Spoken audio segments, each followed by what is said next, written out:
ચાણસ્માના પંચાસર ગામે વિવિધ લોકાર્પણ કરવામાં આવ્યા. પંચાસર ગામના મુખ્ય પ્રવેશ દ્વાર દાતાશ્રી ઉમેદભાઈ જોઈતારામ પટેલ તથા શ્રીમતી કૃષ્ણાબેન ઉમેદભાઈ પટેલ પરિવાર દ્વારા 20 લાખના ખર્ચે બનાવવામાં આવ્યો હતો.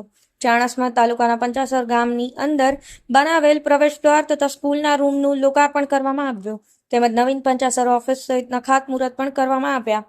આ પ્રસંગે મોટી સંખ્યામાં ગ્રામજનો સહિત દાતા પરિવાર અને પૂર્વ ધારાસભ્ય સાંસદ સહિત ભાજપના આગેવાનો ઉપસ્થિત રહ્યા હતા. ચાણસ્મા તાલુકાના પંચાસર ગામે થોડા સમય પહેલા ગામના પ્રવેશ દ્વાર 20 લાખના ખર્ચ દાતાશ્રી ઉમેદભાઈ જોઈતારામ પટેલ પરિવાર દ્વારા બનાવવામાં આવ્યો હતો.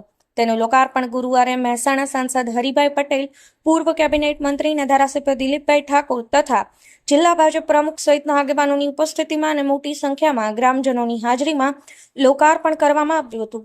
ત્યારબાદ ગામની અંદર બનાવવામાં આવેલ સ્કૂલના રૂમનું પણ લોકાર્પણ કરવામાં આવ્યું હતું તેમજ અન્ય નવીન પંચાયત ઓફિસ, કોમ્યુનિટી હોલ, આંગણવાડી અને જાહેર હેતુ માટેના શેડનું પણ ખાતમુહૂર્ત કરવામાં આવ્યું હતું.